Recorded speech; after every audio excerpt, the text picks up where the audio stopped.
So welcome to the CSWR. My name is Charles Stang. It's my privilege to serve as the director here. This event will go until 7 p.m. And I mention that because there's an event immediately on the heels that I want to call your attention to, a community vigil across the street in the Braun Room of Andover Hall. I'm going to read a message sent by Dean Hempton and Carrie Maloney. In response to the unspeakable violence, devastation, and grief of these past weeks, and especially in mourning for the deaths of the 11 people slaughtered at the Tree of Life Synagogue on the Sabbath this weekend, and the assassination of Maurice Stollard and Vicki Jones in Kentucky last week, all the latest victims in the growing ecology of hate in this country. In response to all of these horrific events, we will be gathering for a community vigil tonight from 7 to 8 p.m. in the Braun Room to share prayers and thoughts and to stand alongside one another, especially beside those who are targeted in this contemporary climate, in our grief and in solidarity. So, needless to say, anyone who feels moved to join this vigil is welcome across the street at 7 p.m. immediately following our event this evening. So I'm sorry to start us off on that note, but that is where we find ourselves in today's America. On happier news, we are very happy to have to host Ahmed Ragab, our colleague, to celebrate his latest book, Piety and Patienthood in Medieval Islam. This series was established by my predecessor, Frank Clooney, as an opportunity for the HDS community to gather not only to celebrate faculty publications, but more importantly to learn from them by engaging with them both appreciatively and critically. And to that end, we're grateful to our two faculty respondents whose comments will kick off what I hope to be a very spirited conversation. Before we begin, may I please remind you to silence your cell phones. And before I introduce our two respondents, let me briefly introduce our author. And I should say that I favor brief introductions so that our time together is spent learning from our guests rather than learning about them. Ahmed Ragab is the Richard T. Watson Associate Professor of Science and Religion here at HDS. He received his PhD in History and Philosophy of Science from l'École Pratique des Hautes Études in Paris and his MD from Cairo University. He studies the history of science and medicine, science and religion, and the development of the cultures of science and cultures of religion in the Middle East and the wider Islamic world.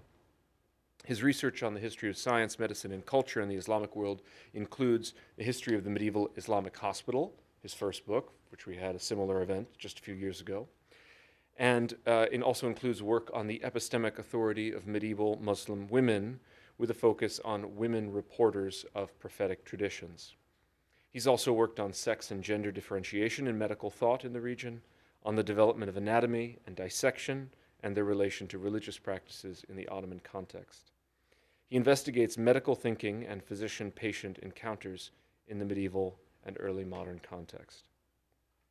Our first respondent is Professor Nancy Khalek. She is Associate Professor of Religious Studies at Brown University and specializes in late antiquity and Islam.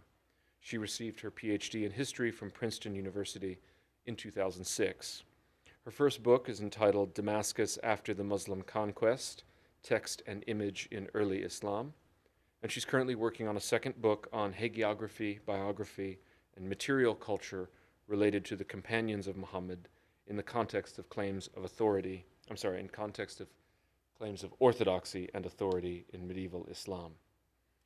She's also conducted archaeological fieldwork in Syria, Turkey, and most recently in Jordan. Our second correspondent is our very own Mark Jordan, Richard Reinhold Niebuhr Professor of Divinity at Harvard Divinity School. He is a scholar of Christian theology, European philosophy, and gender studies. He currently teaches courses on the Western traditions of Christian theology, the relations of religion to art and literature, and the prospects for sexual ethics. For the past 2 decades, he's written extensively on the field of sexual ethics, producing books that are widely regarded as opening important new conversations, especially in regard to homosexuality and religious marriage. But he has also continued to explore topics at the boundaries of philosophy and Christian theology across its history.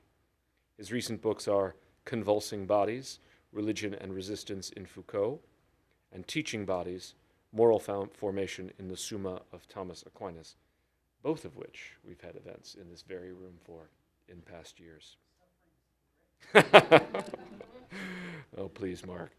Okay, so this is how the evening will unfold. Those of you who've been to these know how it works. So we're going to invite Ahmed to the podium first to say a few words about the book, and we ask authors to speak about how they came to write the book, to give a kind of an introduction to the book that's a little unusual, not the usual summary of the book's contents.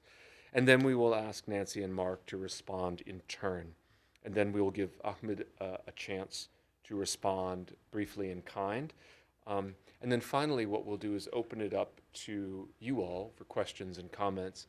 And what we usually do is put 3 chairs here so that Ahmed, Nancy, and Mark can have a conversation amongst themselves and with us. So, without further ado, please join me in welcoming our colleague, Ahmed Ragab.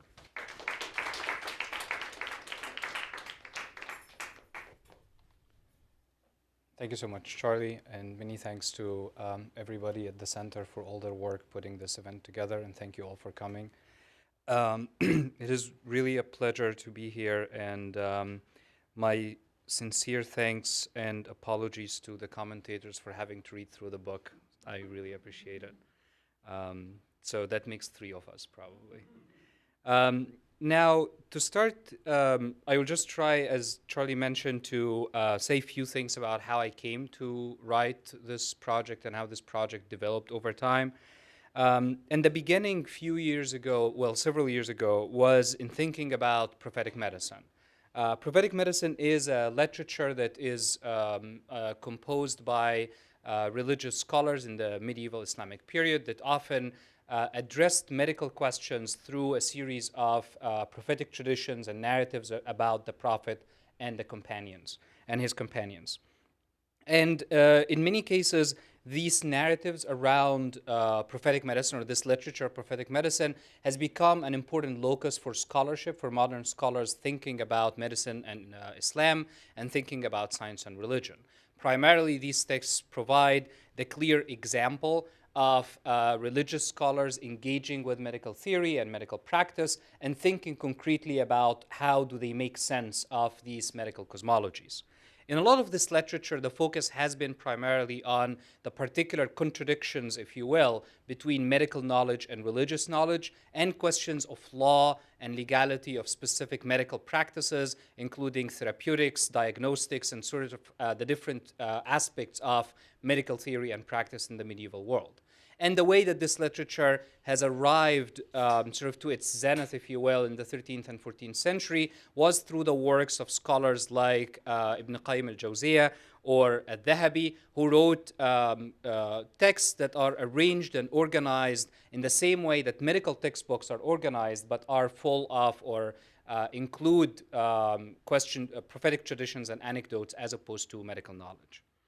Now, in my work, my interest in the deeper history of prophetic medicine was primarily about trying to find out why and where do these traditions and anecdotes come from.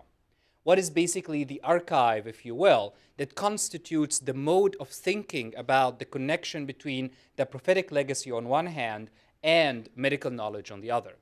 But in reading much of the modern scholarship on the topic, what I found is that in this study of prophetic medicine, the prophet gets lost in the prophetic. Prophetic becomes a stand-in for religious, capital R. Prophetic traditions and anecdotes become simply vessels to deliver arguments about religious understandings of something, and religious in quotes end with a big R, or particular legal propositions on how one should do this or do that, or how one should understand their own bodies or deal with particular questions. However, in this particular book, what I tried to do is primarily to recover, if you will, the prophet in this prophetic medical literature. The prophet here, I argue, is a locus for pious self-formation, becomes an ideal example for the pious agent, becomes also a place or a narrative space, if you will, for providing instructions and advice on how one needs to behave in their lives and how one needs to understand their own existence as pious people living in a particular society.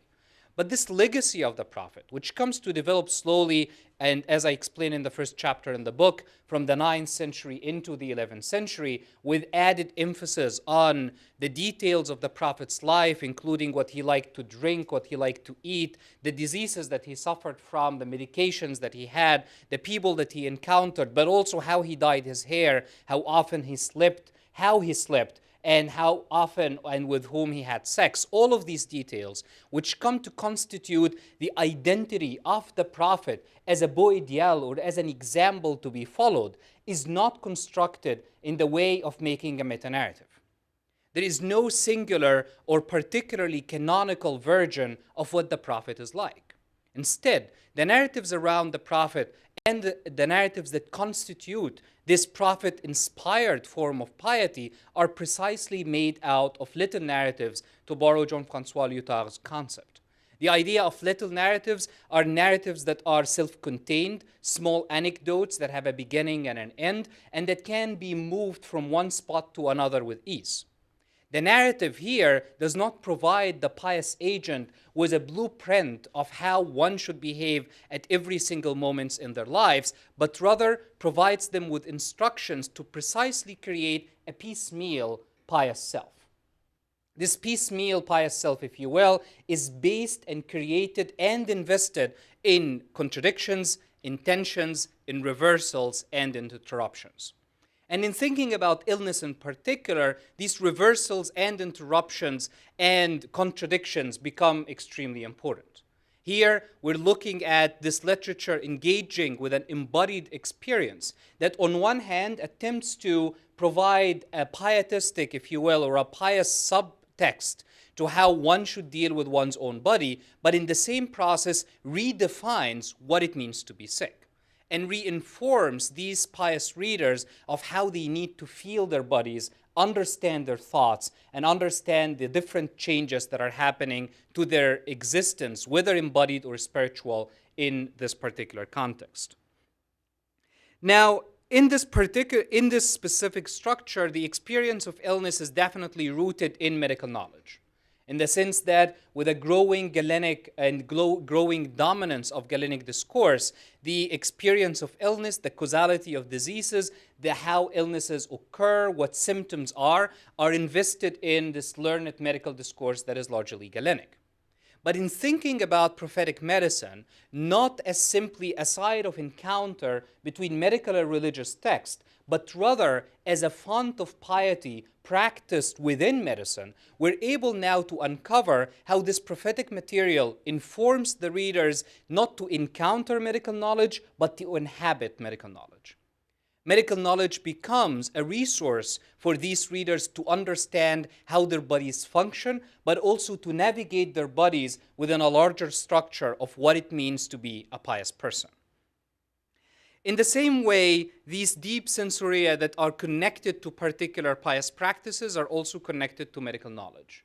They are connected to how the body is perceived to be formed of particular humors, and they are in many cases connected to how the spirit is perceived from a Galenic perspective to be, for instance, composed of 3 different parts that are almost always in conflict. And as such, moving away from questions of how we understand conflicts or attempts at reconciliation, we're looking again at a pious practice that tries to understand and tries to think about what it means to inhabit a sick body or a healthy body in moments of illness. In studying these particular this type of pious literature, which includes collections of prophetic traditions from which the major literature on prophetic medicine of the 13th and 14th century comes from, in studying these particular things, I am encountering in many cases the very individual nature of this pious practice. Hence, my attempt at recovering the term pietist and pietistic. In a lot of these cases, the embodied experience of illness is perceived to be largely individual. The individual needs to experience their body in a particular way. They need to deploy these pietistic resources to understand and make sense of their individual existence.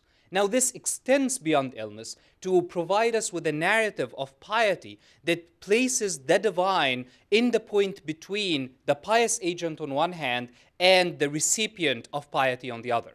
So think, for instance, of somebody who's visiting a patient, an important act of piety that a lot of this literature talks about.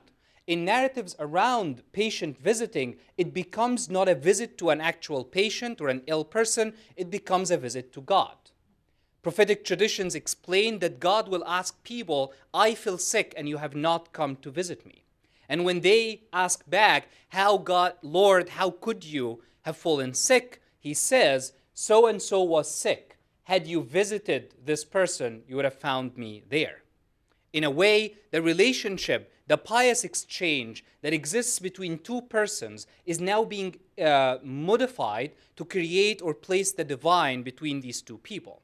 And in placing the divine here, God effaces the recipient of this piety, but at the same time accentuates the individual nature of these pietistic instruction.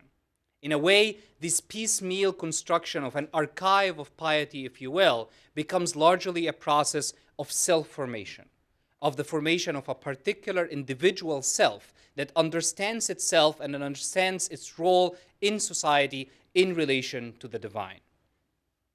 So, in the remaining couple of minutes, I think I have a couple of minutes, I will mention very briefly the different chapters of the book. So the book starts, as I mentioned, with trying to recover the image of the prophet. So in the first chapter, I'm looking at this growing interest in the life of the prophet and in the details of his life, and how, in a way, the prophet emerges from a political and legal figure or source of legal knowledge into this kind of embodied person that people can learn more and more about. And in there, I talk also about the emergence of narratives around the different episodes of illness that affected the prophet, which were quite frequent, and how some of these major episodes constitute the knowledge or sort of the space of illness in the life of the prophet as a beau ideal.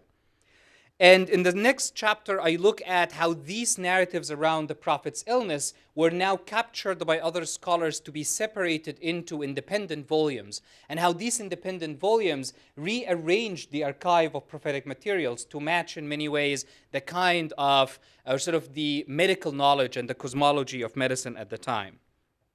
Moving from these historiographic chapters, I talk about illness in particular and think about what illness meant and what kind of piety needed to be performed in moments of illness. And then I look at spiritual medicine and thinking about spiritual diseases, what they meant in the place of medical or medicalized discourses in thinking about different vices and spiritual diseases. And finally, I talk about pious physicians and what kind of piety is implied in the practice of medicine and what sorts of narratives can be how physicians were themselves to understand their own pious practice. Now, sort of in lieu of a conclusion, in the coda, I look at three main concepts that I consider to animate this study in the book. The first one is piety, and then patienthood, and finally, which I briefly talked about today, and finally, I think about medieval Islam. And this is what I would like to end with in thinking about medieval Islam in these times that we're living in, where Islam is understood to be medieval even though it is modern. By thinking about Islam as medieval, as a kind of ahistorical fossil, if you will, that survived from a pre-modern world into the contemporary, current Islamophobic discourse is imbued with this historicity or presumed historicity that tends to locate Islam again on the margin as a pre-modern fossil that survives into the contemporary. I argue that there is a lot of work that historians of medieval Islam can do to precisely undo this type of fossilization of Islam. And part of it is, on one hand, taking seriously the medieval in medieval Islam and understanding medieval Islam as part of a growing structure of a lived experience and practices of people, and at the same time, openly understand the different and question the different influences that survive from medieval Islam into the modern. Thank you.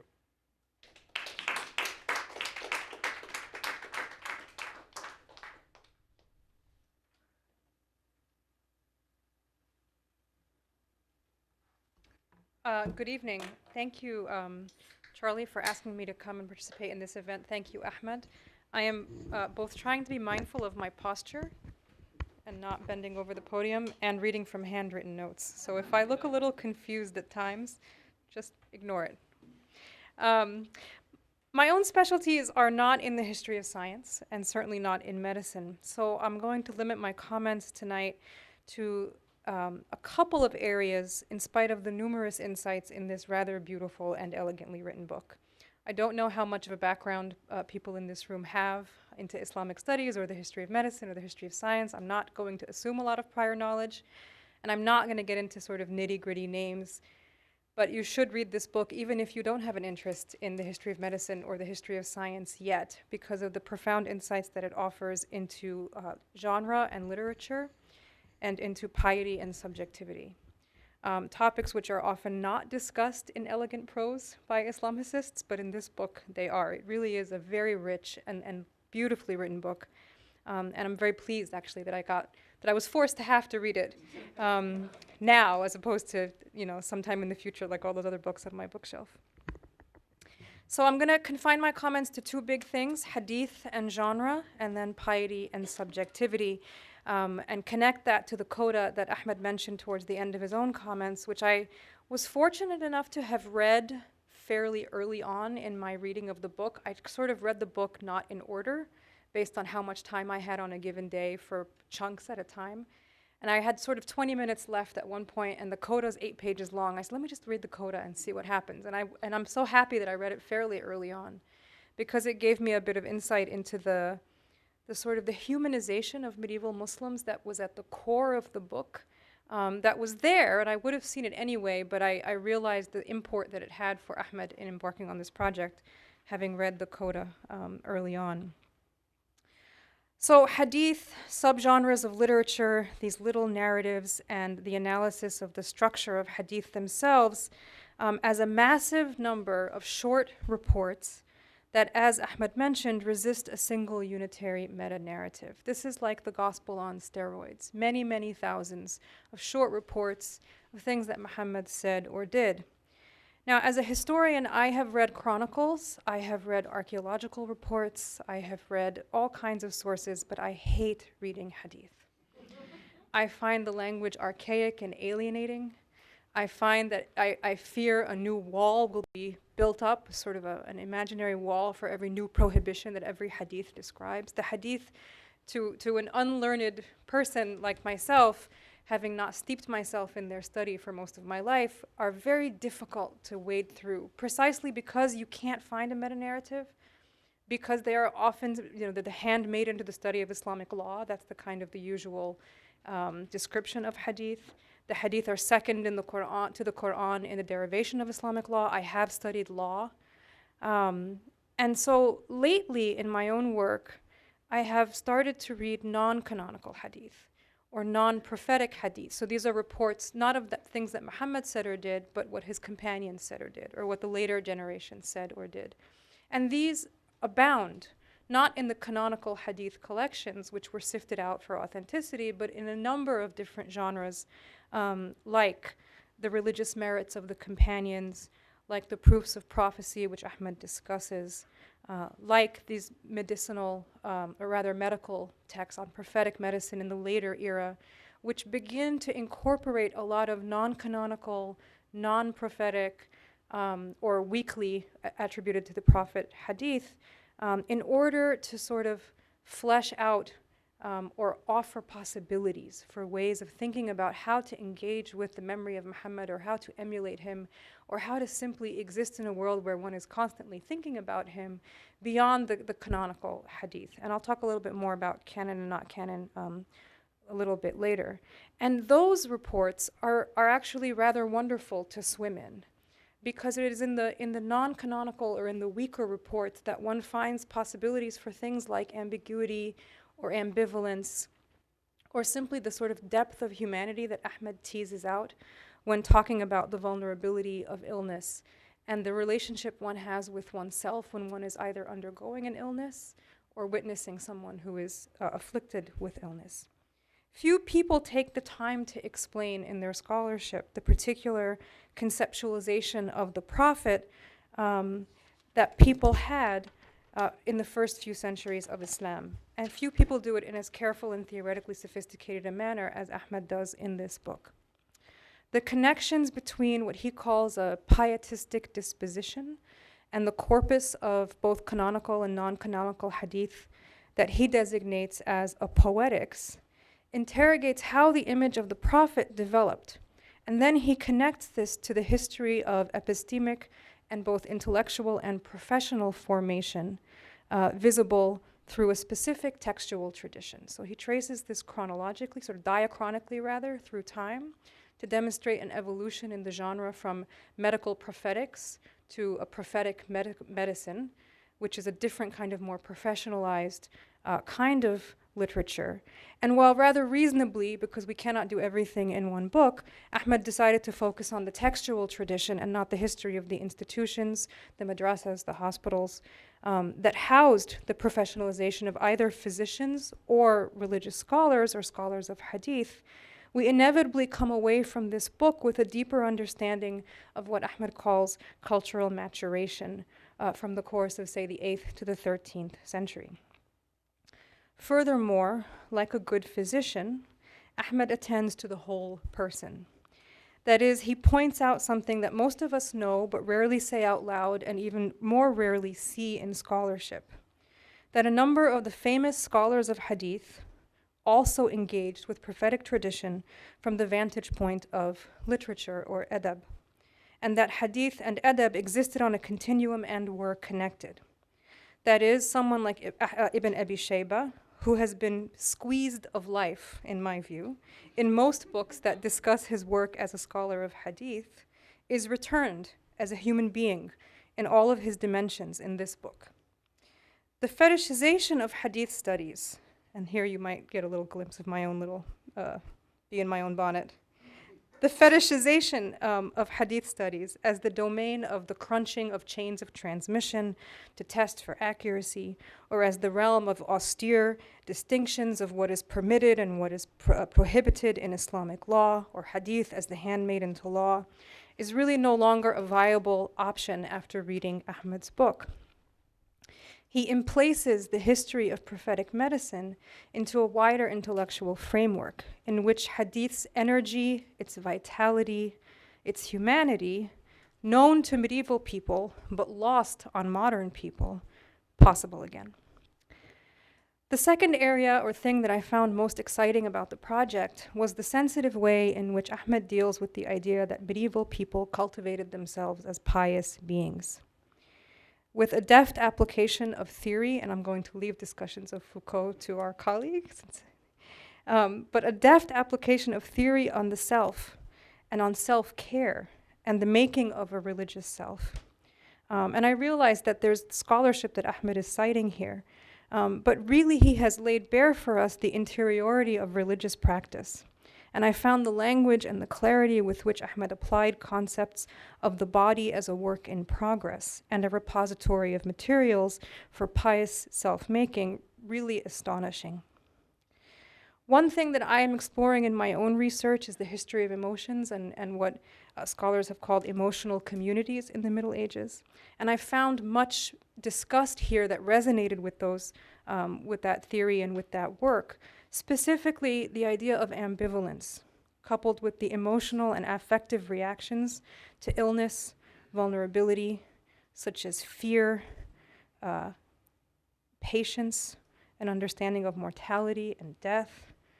Ragab's work shows us how medieval patients, that is to say, everyone, potentially, fashioned a pious disposition that constantly navigated a set of temporally varied relationships. That is, there were relationships with the prophet and how people tried to emulate him in times of illness or in maintaining health. There were relationships with their own interior selves, depending on their own status as healthy or ill. There were the relationships with those around them when it came to thinking about whether they should bear their illness with patience or if they should complain. And they were actually also anticipating relationships with their future selves, either as having passed on and receiving reward for having had the penance from illness in their afterlives, or hoping for a cure and thinking about their future healthy selves. And the attention to temporality, again, this is just one of maybe 100 things that Ahmed does in this book that is incredibly powerful and really, really important. And he just weaves it in kind of seamlessly in his discussion of this corpus of materials, which is why I say even if you're not studying history of science, the book has so much to offer. I don't think I've read a book in my own field that does all of this with the level of care and precision that Ahmed does, and I will consider it a model for how I proceed with my own work. I want to end with one question and one last thing that I found particularly interesting, and I said I would return to the idea of the non-prophetic and the prophetic hadith. I love the formulation towards the end of the book that as this genre of prophetic medicine grew, what scholars basically did is that they moved beyond the canonical hadith collections, and they started incorporating some of these less authenticated traditions, which had always been preserved but were kind of on the margins of hadith discipline. And they did so in order to sort of fill in chapters in the new prophetic medicine literature. I know I'm not saying it right, but you guys know what I mean. The later iteration of the genre, because it was no longer that the body of hadith available was determining what these books were about. It was that this was a genre that had developed on its own, had incorporated other kinds of thought and other epistemologies, and so it needed more hadith material. And so now instead of the corpus determining the chapters, as Ahmed says in the book, it's the chapters that are determining what we need of a corpus. And that kind of understanding of how genres expand and what is required for their continued evolution, and the response and sensitivity of medieval Muslim scholars in making decisions about what kinds of hadith literature they would allow into their own study, even though they don't have legal value, even though they acknowledge that they are not necessarily the strongest hadith, sort of, to me, demonstrates a level of self-awareness and a kind of fluidity in the minds of medieval Muslim scholars. I find the non-canonical hadith literature very exciting because it helps me decenter law as the central paradigm for the history of Islamic intellectual life. So one thing I'd like to ask Ahmed, or maybe we can talk about it in the discussion, is what does the acceptance of these weak hadith say about the relative irrelevance of legal standards? Not necessarily the irrelevance of law, because even these people talk about the legality of medicine and of taking cures and all of that, but rather the sort of the marginalization of legal standards when it comes to the constitution of the self. It seems to me that when Muslims looked for care, they went for these non-canonical hadith. When they looked for edification in the religious merits literature, they went for the non-canonical hadith. When they looked for proof of miracles or of the Prophet's career, in the Dalail literature, it's non-canonical hadith. When they looked for a way of situating themselves in history and even in prehistory with the literature of the firsts, like the first prophet to cut his hair or the first person to use language, it's the non-canonical hadith. So for all of these affective dimensions of life, and in these moments of vulnerability or crisis or coming to terms with mortality, it was the non-legal hadith. So I wonder what that says about the place of law. And then I also wonder, just to play devil's advocate, perhaps I'm being too harsh on law, and maybe there are affective dimensions to legal hadith too that we in the modern world, in our fetishization of isnad crunching, have lost. And perhaps we've even done a disservice to the study of Islamic law by making it sort of inhumane. So I just want to say again, thank you for your work. Thank you all for your forbearance. And I look forward to the discussion.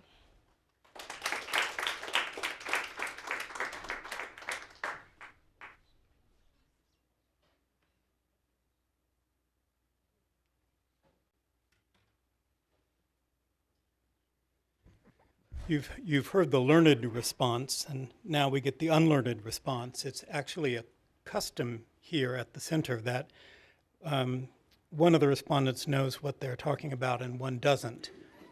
There'll be a vote afterwards to see if you can tell. Once upon a time, Michel Foucault was invited to join a panel discussion on the novel. Hesitating to begin, or pretending hesitation, Foucault said that he feared to trample on literary topics with mes gros sabots de philosophe, my big philosopher's work clogs. The phrase seems perfectly apt for what's facing me. I risk wandering through Ahmed's book with my Foucauldian sabot, or what might be worse, with the sabot of a sometime student of medieval Latin medicine. I run the risk, even if I praise, since I may praise what is commonplace and skip over the original or the difficult. But here I am with my limited selection of footwear, and the only justification I can think of is that Ahmed invokes Foucault explicitly as a guiding spirit. So let me pace off two rather simple Foucauldian questions in hopes that Ahmed may use them to speak more fully about his purposes and not my footwear. First question, what exactly is being described or analyzed in this book? Second question, how does the book leave room for what cannot be described or analyzed? Both of these are versions of very familiar questions in the history of medicine, and I'll take them in order. I quote, how does a person become sick? How does one make sense of the physical, emotional, and psychological experience of sickness? Those are the book's own questions announced in the opening lines. They are very interesting, but also risky. They tempt us to imagine that we know more than we can about the past, or indeed the present. I think that the safest answer to the question would be, the book is analyzing some old languages about being sick, languages more concerned with exhortation or prescription than pure description, if there can ever be such a thing. I stress old languages to foreground the challenge of rendering them into one variety or another of our English. More, these old languages are themselves artifacts of earlier translation, typically ancient Greek to Arabic, sometimes by way of Syriac. One of Foucault's most frequent cautions to the historian of medicine is that the translation of key terms, of the terms most charged with power, cannot be easy. The most a translator can do is to make a simulacrum of the original in her language, frequently by transliterating the core terms or else designating certain other terms as their stand-ins.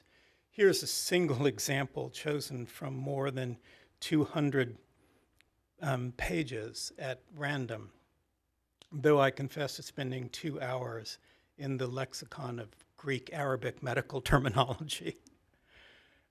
Galen sometimes uses a word that we would usually translate as by nature or according to nature to describe what contemporary English speakers would probably call instinctive.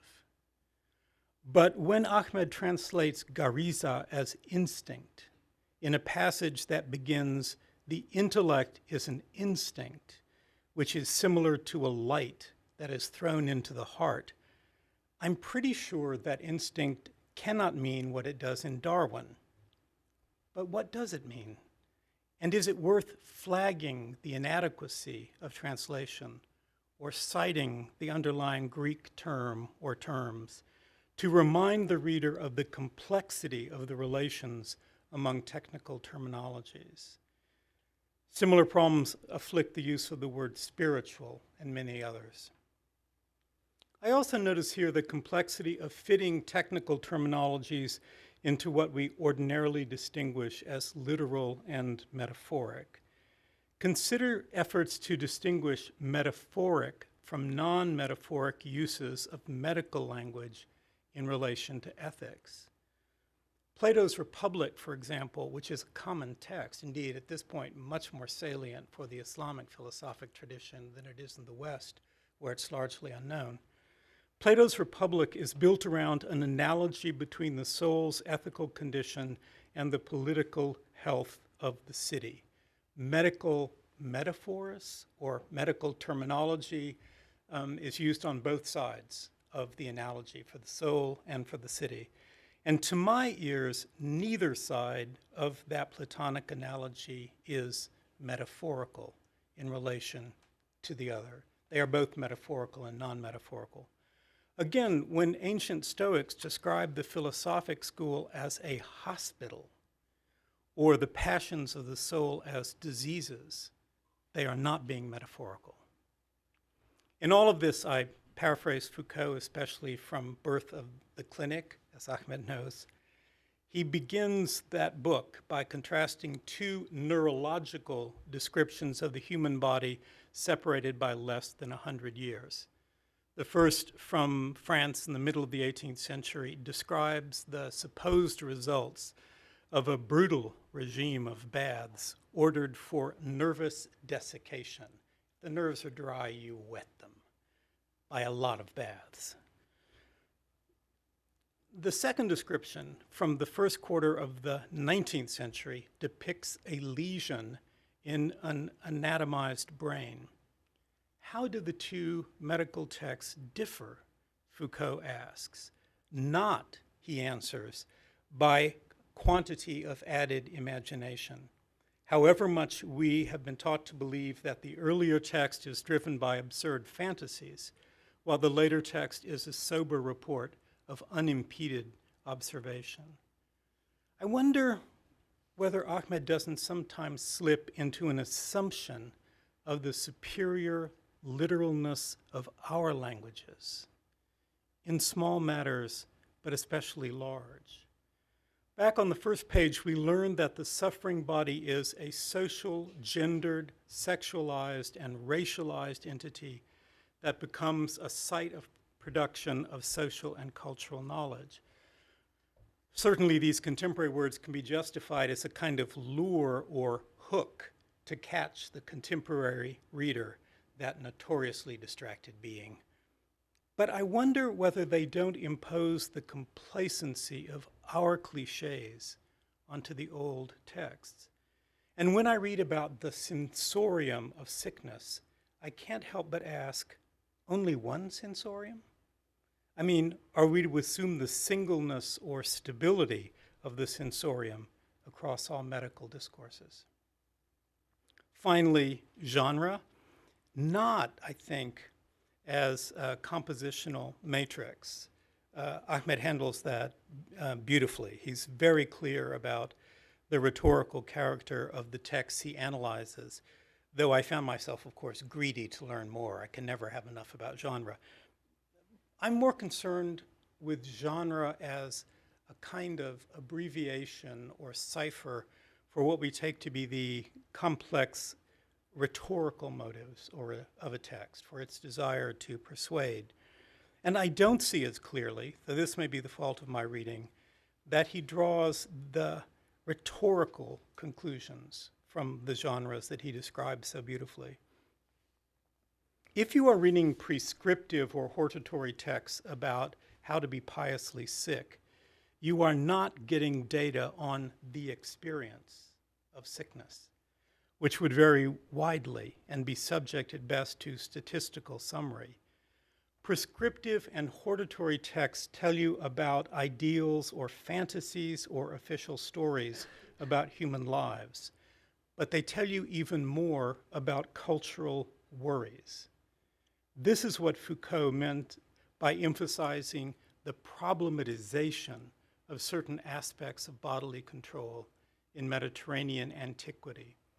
What makes male-male sexual relations a problem for 5th century Athenians? Why those relations and not other relations?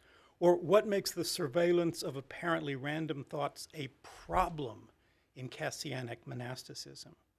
Ahmed is careful to distinguish what might be considered different genres in the textual streams running from the medical prophetics to prophetic medicine. Indeed, the first 3 chapters are divided, in effect, by the genre of the text. But I remain unclear whether the genre shifts respond to a single problematization of patienthood in relation to piety. Let me say that again. Ahmed is very clear that the genre mutations are being driven by different procedures of organization, codification, and that these have to do with the solidification of knowledge and so on. What I'm not so clear about is whether there is what Foucault would call an underlying ethical problematization in regard to patienthood in Islam. Again, I may simply be missing it. But I do wonder, and here I confess the influence of my reading in medieval Latin texts, which are drawn from the same Galenic sources, of course, and frequently consist of abbreviations and bad translations of work in Arabic. But what I'm wondering is whether the underlying religious worry is to distinguish various etiologies of illness in relation to evildoing, or to establish an economy of rewards for enduring, or to divide appropriate from inappropriate reasons for seeking a cure, or to commend patience and other virtues. All these and more appear in Ahmed's analysis, but I'm left wondering whether they are stratified or put into a hierarchy of motives or problems. I should also confess I was thrown consistently by the adjectival form pietistic, which I could only hear as a kind of distancing maneuver. I'm not going to call it pious, but I'm going to call it pietistic. And I understand the desire to link it to the notions of individual pietism. But I kept wanting you just to say pious rather than pietistic. More than enough on the first question. Let me turn very briefly to the second. How does this book leave room for what cannot be described or analyzed in scholarly prose of no matter how much sparkling precision? I'm not thinking about the incommensurability of languages or the characteristics of genres so much as the limit on all human languages in registering the divine or spiritual. Now, I use that word now roughly in our contemporary sense, or one of our 300 contemporary senses. Perhaps because I have just these weeks been teaching about AIDS in US religious thinking, I kept wanting to find in this book other relations between sickness and God. Not just how religion disciplines bodies by imposing rules or examples, but how the fracturing of everyday consciousness in serious illness can produce new religious desire or sensibilities.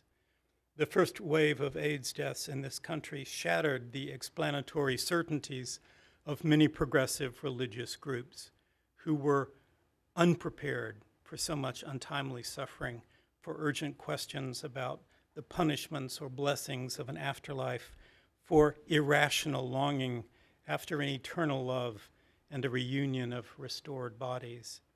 What I observed in those communities can be seen in many other places and times, and not just in cultures, but in remarkable individuals.